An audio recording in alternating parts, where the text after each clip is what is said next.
dijelaskan oleh teman saya. Masa Orde Lama merujuk pada kepemimpinan Presiden Soekarno dari 1945 hingga 1966. Sebelum adanya masa Orde Lama, terdapat masa demokrasi liberal. Pada masa itu terdapat banyak konflik seperti ketidakstabilan politik yang ekstrim, ditandai dengan seringnya jatuh kabinet akibat polarisasi partai yang rapuh. Lalu berbagai kegagalan Dewan Konstitusi dalam menyusun UUD baru serta munculnya pemberontakan daerah yang mengancam persatuan bangsa. Aspek-aspek NKRI Orde Lama. Yang pertama ada aspek ideologi, aspek pemerintah dan politik, aspek sosial budaya, aspek ekonomi, aspek pertahanan dan keamanan, dan terakhir aspek hubungan luar negeri. Aspek ekonomi tidak stabil, inflasi tinggi, produksi menurun, pemerintah melakukan nasionalisasi, perubahan asing namun pengelolaannya kurang efektif. Banyak program ekonomi yang idealis tapi tidak realistis. Masa pemerintahan. Sistem pemerintahan Orde Lama yang berlangsung dari 1959 hingga 1996 dikenal dengan demokrasi terpimpin. Sistem ini ditandai dengan kekuasaan yang terpusat di tangan Presiden Soekarno dan pemberlakuan kembali Undang-Undang 1945 setelah sebelumnya diberlakukan Undang-Undang Dasar Sementara 1950.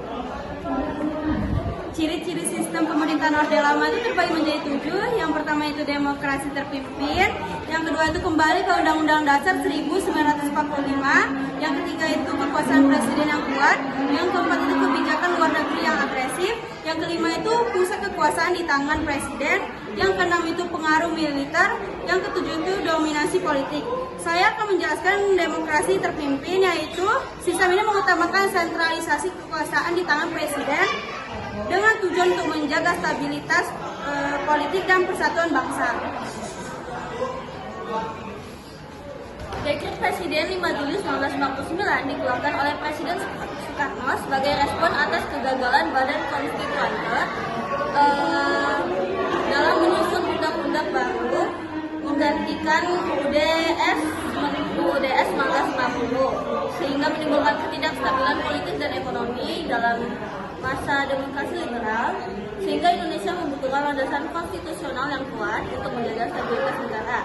Isi dekret Presiden 5 Juli 1959 ada 5. Yang pertama membubarkan Badan Konstituante, yang kedua mengembalikan UUD 1945 sebagai konstitusi negara, menggantikan UUD 1950. Yang ketiga, membentuk MPRS, Majelis Permusyawaratan Rakyat Sementara, yang terdiri dari anggota DPR dan beberapa utusan dari golongan daerah. Yang keempat, membentuk DPAS atau Dewan Pertimbangan Agung Sementara. Yang kelima, mengakhiri sistem demokrasi parlementer dan memulai sistem demokrasi terpimpin dengan Presiden Soekarno sebagai pemimpin kabinet. G30 SPKI 30 September 1965. 1. Kelompok bersenjata menculik dan membunuh 6 jenderal TNI AD. 2. PKI dituduh sebagai dalang. 3. Memicu pembantaian massa terhadap anggota dan simpatisan PKI di berbagai daerah. Dampak positif dan negatif dinamika NKRI.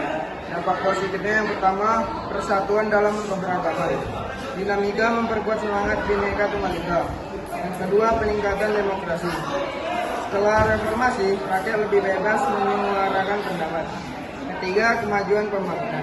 Pemerintah pusat dan daerah bekerja sama membangun infrastruktur dan ekonomi. Dampak negatifnya, yang pertama, konflik sosial dan separatisme.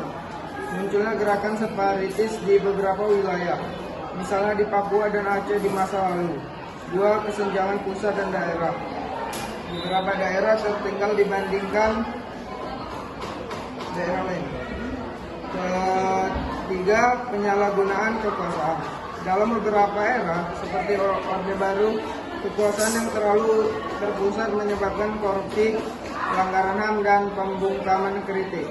Dan dari kami, apabila ada salah kata mohon dimaafkan. Wassalamualaikum warahmatullahi wabarakatuh. Waalaikumsalam warahmatullahi wabarakatuh.